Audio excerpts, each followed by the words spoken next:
Oi, gente. Aqui é a Giovana, a mãe preta amarela do Instagram. Tudo bem com vocês? Hoje, no nosso podcast Empodere-se, a gente vai conversar com o professor e escritor Marcos Cagé, mestre em História da África, da Diáspora e dos Povos Indígenas pela Universidade Federal do Recôncavo da Bahia. Vamos conversar hoje sobre literatura infantil, a literatura infantil afrofantástica que Marcos faz, e como essas leituras podem contribuir para a construção de uma identidade mais fortalecida das nossas crianças. Então, Marcos, tudo bem com você? Olá, tudo bom? Tudo prim... ótimo. Obrigado pelo convite. Eu que agradeço. Eu quero agradecer muito você por ter aceitado o meu convite. Foi muito generoso da sua parte. Muito obrigada, viu?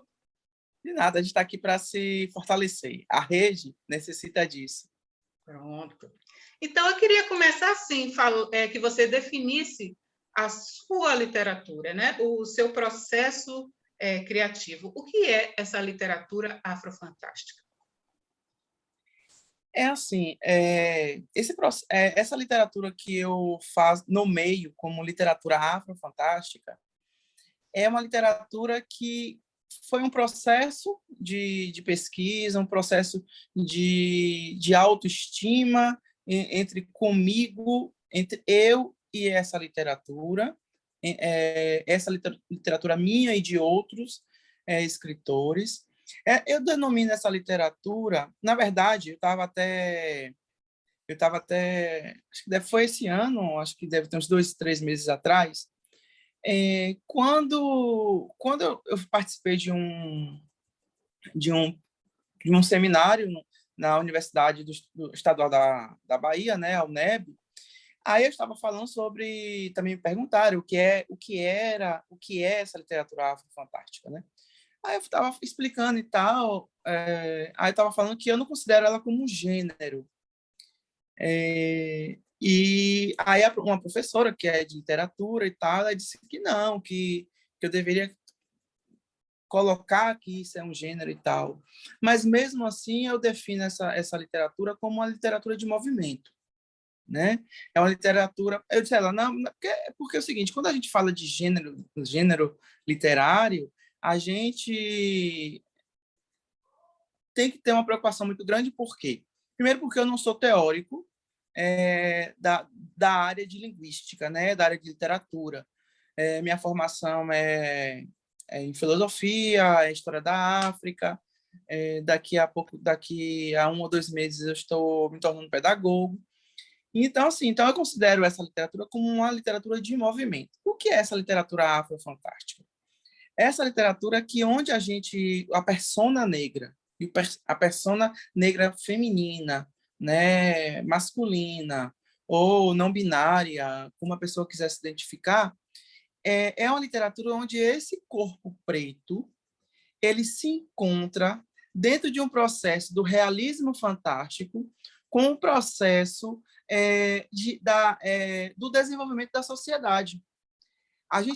Eu vou construindo uma literatura onde a fantasia, essas fantasias que eu vou buscando dentro das mitologias iorubanas, das mitologias africanas, né, iorubana, trazendo para o contexto social. Esse contexto social, ele pode ser dentro de uma sociedade antiga, né, pré-colonização ou pós-colonização, ou com uma sociedade contemporânea.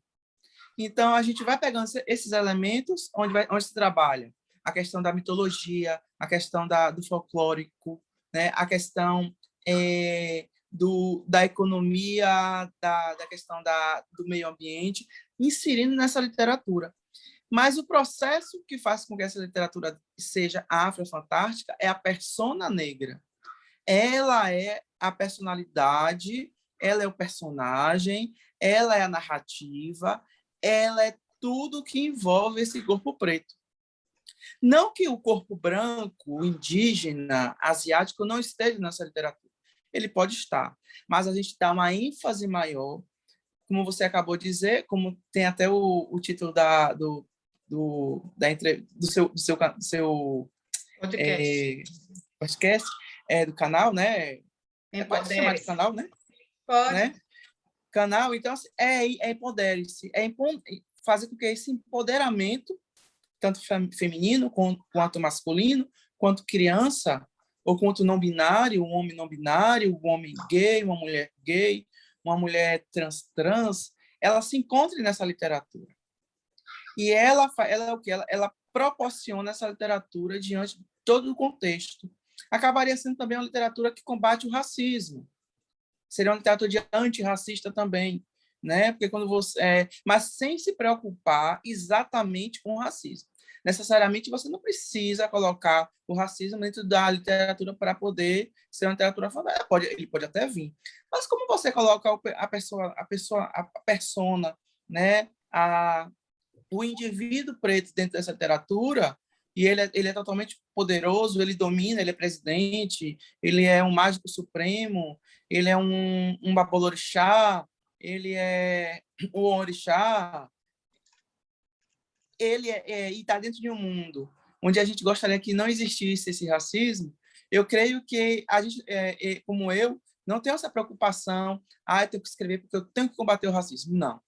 Eu escrevo de uma forma que a gente está dentro de um processo tão confortável, tão aceitável, que eu não tenho essa preocupação de trazer o racismo para essa literatura. Pelo contrário, ela acaba sendo antirracista.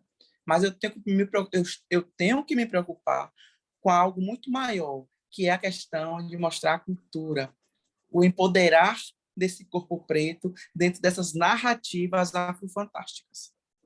E aí você me ajudou, porque emenda com minha próxima pergunta, que é qual é o papel do seu trabalho nessa formação da identidade da criança preta?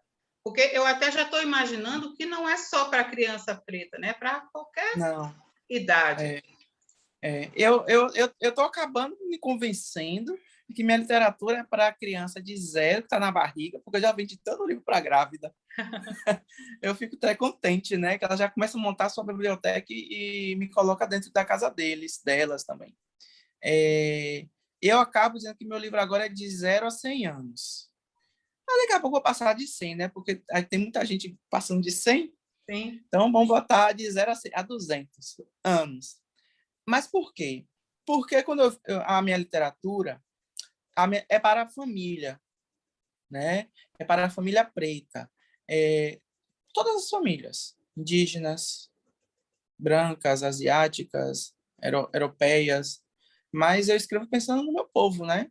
Mas eu quero que essas pessoas também leiam para poder perceber o poder que tem essas narrativas, não só a minha, mas como a de Kiyossan, como a de Ana Fátima, como a de Cássia Vale, né? Como de Simone Bontelho, que é uma escritora de São Paulo, né? Como Ana Rosa, Amado Costa, todas essas escritoras. E agora Ricardo Ismael, né? Também, que é grande, eu gostei muito da narrativa dele, né? Temos também o Lázaro Ramos e aí vai.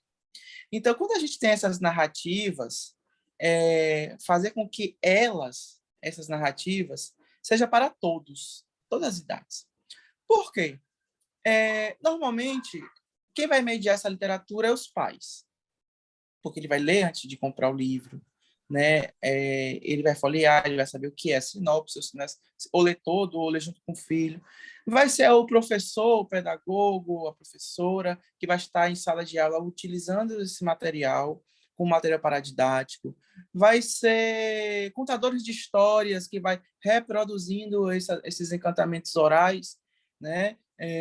Seja em vídeo, seja presencial, seja em canais de YouTube, Instagram, e aí vai. Então, esses meus livros acabam sendo para todos.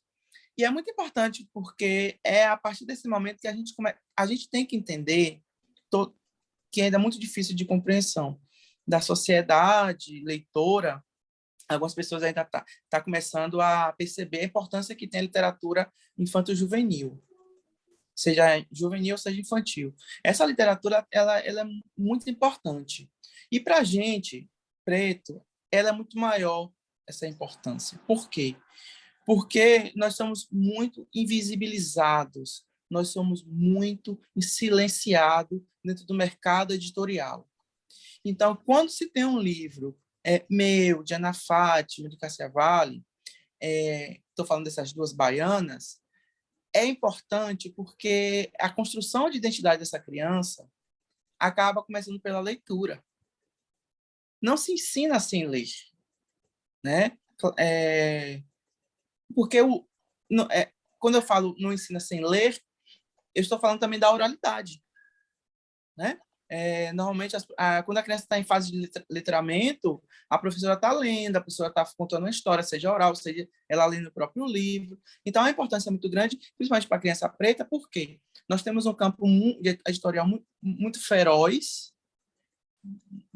que nos mastiga, né? Porque e aquela mastigação desse mercado editorial é muito cruel com a literatura preta, e principalmente com a literatura preta infantil, porque não se dá uma importância muito grande, porque acho que essa literatura é menor, e ela não é uma literatura menor. Ela é uma literatura onde esse corpo preto, mirim, erê, se encontra com o seu mundo, se encontra dentro de uma cultura onde essa cultura, seja através dos mitos, das fábulas, dos encantamentos, elas estão ali dentro. Então, ela vai se espelhando com aquele... Ela tem um menino que tem um cabelo black. Então, eu não quero meu cabelo cortado de máquina zero, minha mãe. Eu quero um cabelo igual aquele personagem. Entendeu? Então, é necessário, é fundamental essa literatura para a construção de identidade. E essa construção de identidade ela acaba sendo plural. Né? É muito importante, é essencial. Eu achei interessante, porque quando você fala isso, me remete muito a... É uma palavra que já está bem batida, mas representatividade, né? Que é você se ver naquele conteúdo, se ver contexto. Exatamente naquele contexto da sua ancestralidade e tudo mais. Uhum. E, assim, eu imagino que você deva receber um feedback desses pais, dessas mães, até mesmo pelo seu Instagram, né? Marcos Cagé 8. E o que essas pessoas trazem para você? E as crianças em particular, né? Depois de terem lido o seu livro. Olha, quando eu lancei meu primeiro livro infantil, porque ele é o segundo, na verdade, meu segundo livro, mas é o meu segundo livro infanto-juvenil. E eu tive um retorno tão positivo. Lembra que eu falei na estante que a questão de se ver nesse livro? Sim. Aí eu conheci, na época eu não tinha Instagram, eu tinha Facebook. Aí uma professora da cidade de Ibititá, Leide, do sertão da Bahia, ela é professora da zona rural. Em outubro, me compra um livro, não, né? Ela comprou, acho que foi 5 ou 7. Isso foi em 2016, parece, 2015. Então, comprou um livro, um grupo de professores comprou esses livros para poder trabalhar em novembro, né? 20 de novembro. Aí ela narrou essa história, que eu sempre conto essa história. E eu tenho que contar sempre mesmo.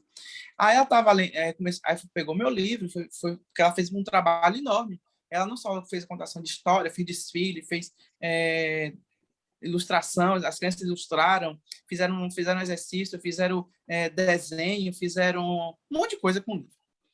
Aí, assim, Marcos, teve uma menina que, quando eu mostrei o livro, disse, o nome do livro é Ibo e as Princesas.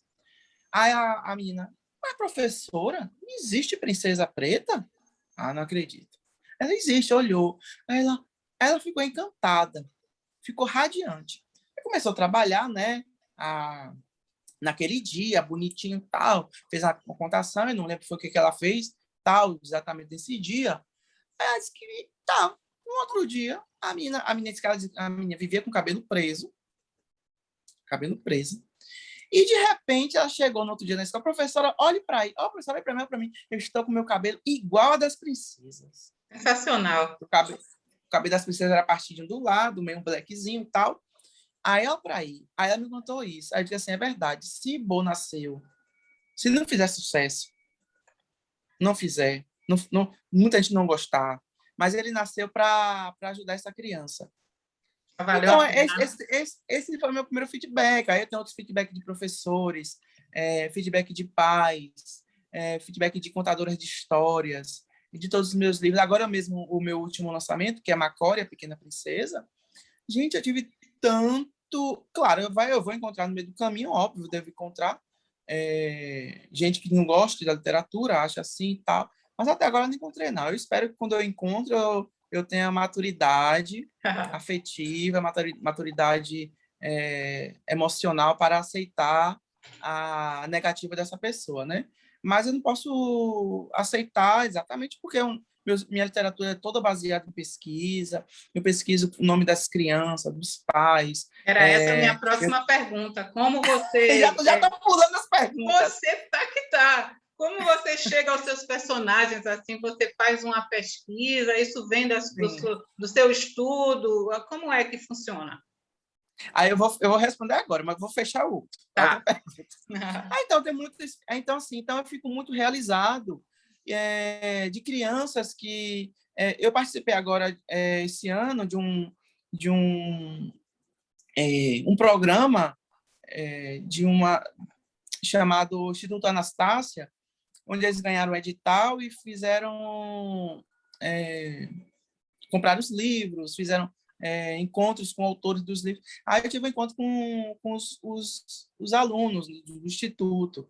E os meninos ficaram radiantes com a literatura, criança de 7, de 8, de 10, radiante. Criança que fez homenagem, cantou música de Gil em homenagem a mim, que fizeram desenho para me dar, que fez uma poesia baseada no livro. Dizendo que encantado com o livro, que é esse o Ibo e as Princesas. Então, assim, é algo muito positivo. Então, a gente percebe como é importante essa literatura preta, né? Mas uma literatura preta de qualidade. Não podemos fazer uma literatura preta de qualquer forma. Aí vem essa pergunta agora: por que não fazer de qualquer forma? Não, primeiro, a gente não pode infantilizar os livros, né? E principalmente livros para crianças a partir de 8 anos e tal. Não podemos infantilizar. A gente tem que ter é assim, uma preocupação muito grande no que você vai falar para aquela criança, né? Então, quando uma história vem na minha mente, normalmente eu sempre digo assim, a maioria das histórias ela aparece dentro de um contexto afrofantástico. E agora, o meu próximo projeto apareceu assim. Estava saindo do shopping, aí eu agora já aprendi a usar o aplicativo de anotações do celular, parei, fiquei do lado de uma barraca de fruta, digitando. Pá, pá, pá, pá, pá, pá, pá, pá, pá, pá, pá. Mas esse livro nasceu para ser infantil. Ele nasceu para ser infanto-juvenil. Aí eu chego em casa. Eu quero um nome com a criança T. Aí vou procurar o nome do livro. Vou procurar o significado daquele nome. Por que eu quero... Não. Um exemplo. T, não sei, criança T. T, não vou dar um nome africano, não. Vou dar um nome. T não sei o quê, né? Vou dizer assim, o não sei o quê. Aí eu vou... Qual é o significado desse nome? É uma criança que nasceu no dia chuvoso. Não. Essa criança é solar. Ela não pode ter esse nome. É uma criança que é a bênção de Deus. Não. É da bênção de Deus, mas não é ainda que eu quero. Não está dentro do personagem dele, a característica desse persona negro. Esse nome aqui. Aquele que sabe, aquele que veio para salvar, para explicar, aquele que é rei da sabedoria. Aí pronto, esse nome dá. Mas esse nome não tá legal a pronúncia, né? Então pronto, aí fica em stand-by. Aí eu vou pesquisando esse nome de acordo com a característica desse personagem. Aí depois eu vou fazer o seguinte, eu tenho uma ideia toda, constrói na aula de aí eu vou utilizar as técnicas, né?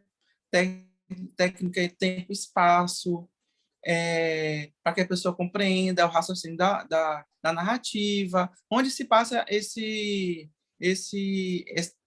essa história, né? Ela se passa em Salvador, ela se passa na África, quantos anos tem essa criança, a ideia da idade, né?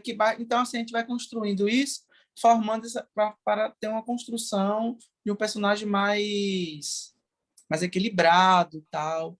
Então, eu vou por esse caminho. Aí, por exemplo, fiz aqui um Rede Boa, aí a construção é maior, porque é uma novela. Aí eu vou pesquisar os alimentos daquela região, o que é que ele vai comer? É fó. O que é feito de fó? É uma folha, pode ser maniva, pode ser língua de vaca, pode ser espinafre. Ah, vou fazer um guisado. Como é esse guisado? Qual, né? E tal. Então, eu vou usando esses elementos. Elementos de nome, de locais, regiões.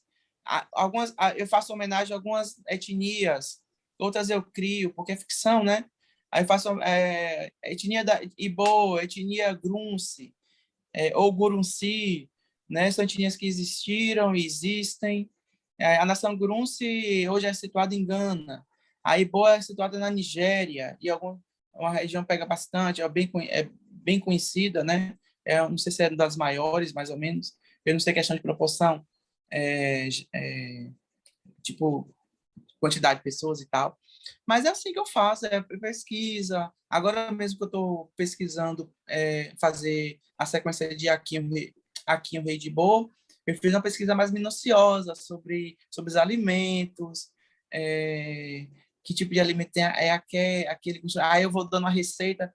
Aí um personagem, por exemplo, que vai se chama Ina nesse negócio. Aí tava aí aqui manda servir o prato e tal. Aí ela fica aí quando ela sente o aroma, ela lembra da infância dela. Aí dentro da minha rádio eu escrevo: minha mãe fazia assim, tá, botava determinado tempero. Ela cheira, eu acho que tá faltando um tempero. Minha mãe fazia assim. Aí aqui, o que foi aí? Não tá, ainda não tá gostando não e tal. Não, estou me lembrando da minha mãe que fazia esse prato, que é um prato africano, que eu fui pesquisar, entendeu? Então, é pesquisa. Então, a gente tem que saber para trazer para... Que é a questão. Não é escrever por escrever, escrever dentro de um contexto tradicional, dentro de tradições, tradições e costumes, e também culturais, né? Onde eu pego essa cultura gastronômica, cultura familiar, e tal, e vai. Então, é assim que eu construo esses meus personagens. É interessante, é um trabalho muito meticuloso e até lúdico, né? Escrever e publicar livros assim para esse público infanto-juvenil sempre foi uma meta para você? Não. Eu digo assim que eu me tornei escritor de literatura negra, infanto-juvenil e literatura afro-fantástica quando eu estava fazendo mestrado em 2015. Aí a minha colega tinha uma filha, ia fazer aniversário, eu saí numa livraria daqui de Salvador. Essa livraria já fechou, que era Saraiva, no Shopping Barra, para comprar um livro com personagem preto, né? Cheguei na livraria, entrei no setor infantil, que é um fundo, no fundo era uma sala, né? Aí entrei, procurei na prateleira, procurei na mesa, não achei. Eu poderia ter pedido ajuda ao vendedor, se não tivesse lá, ele poderia pedir, eu poderia pegar depois essas coisas, né? Mas eu fiquei incomodado porque eu não achei um livro de... Como é que chama? De olho, né?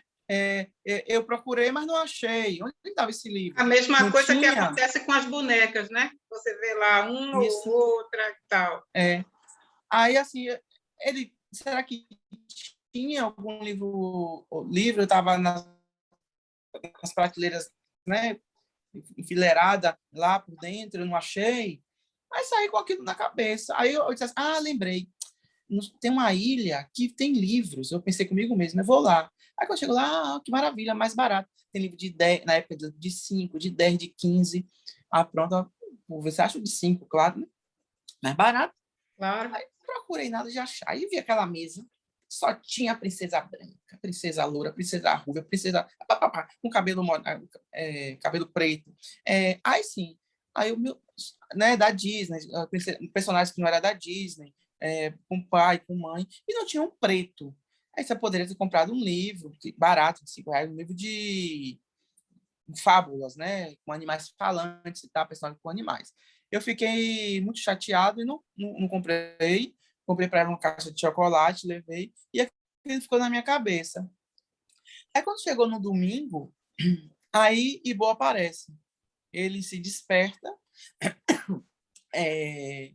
ele disse assim, eu acho que também é o despertar, né? Eu tive uma abertura no meu inconsciente e no meu consciente, na minha consciência, no meu consciente, e eu dei uma abertura, abri uma janela para o mundo afrofantástico, que foi uma coisa assim, escreva agora, vai e escreva. Aí a história veio.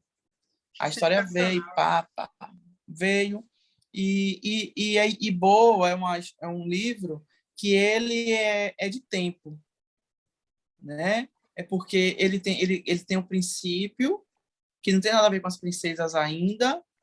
Aí aí tem 3 momentos e cada momento tem um personagem principal. E no fundo, as princesas, ela só é a conexão desses personagens. Da mãe ancestral, que está no livro representando o espírito da água, ela tá a magia da floresta. A magia, o encanto, tá onde? Na floresta encantada. Tá. E a questão dos costumes? Tá onde? Tá na questão de um rei ficar preocupado porque vai deixar a rainha sozinha, ou tá aí vai. Então, aí você vai ligando. Então, a Ibo tem 3 momentos, né, importantíssimos.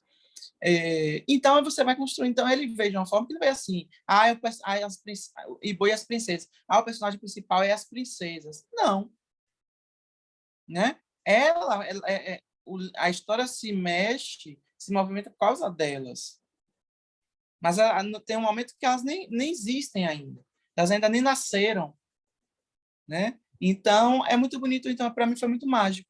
Foi aí que eu me tornei esse escritor de literatura negra infanto-juvenil, literatura afro-fantástica, onde eu faço de tudo, porque hoje, para mim, essa minha literatura é de movimento.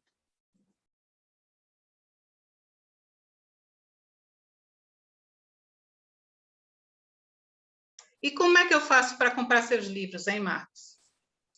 Olha, meus livros estão sendo vendidos na Amazon, está sendo vendido na livrarias LDM, na Catuca Africanidade, uma livraria Africanidades em São Paulo. Vende também no site das editoras Malê, site da Metanoia. Vende também na editora Martins Fontes. Vende na editora Books, que é no Rio de Janeiro. Vende no meu site, www.marcoscagé.com.br. Então, assim, eu estou em vários locais. Quero chegar a mais, né? Claro, Para sempre. ter acesso a todos. Todo mundo ter acesso. Então tá, gente. É isso. Acompanhe o Instagram de Marcos, o @marcoscagé8, para saber como comprar seus livros maravilhosos. Muito obrigada, Marcos, por estar aqui hoje comigo, pela sua generosidade, e a você, ouvinte, por nos acompanhar. Tenho certeza que valeu a pena, não foi? Foi muito especial. Para conferir mais para conferir mais conteúdo massa, dê uma passada lá no meu Instagram, @mãe_preta_amarela, e até a próxima. Beijo, gente. Tchau, Marcos. Beijo, gente. Ouça, escutem. Isso. Axé para todos, um beijo, muito obrigado pelo convite. E assim nós vamos fortalecer nossa rede preta, poderosa, de empoderamento. Um beijo a todos.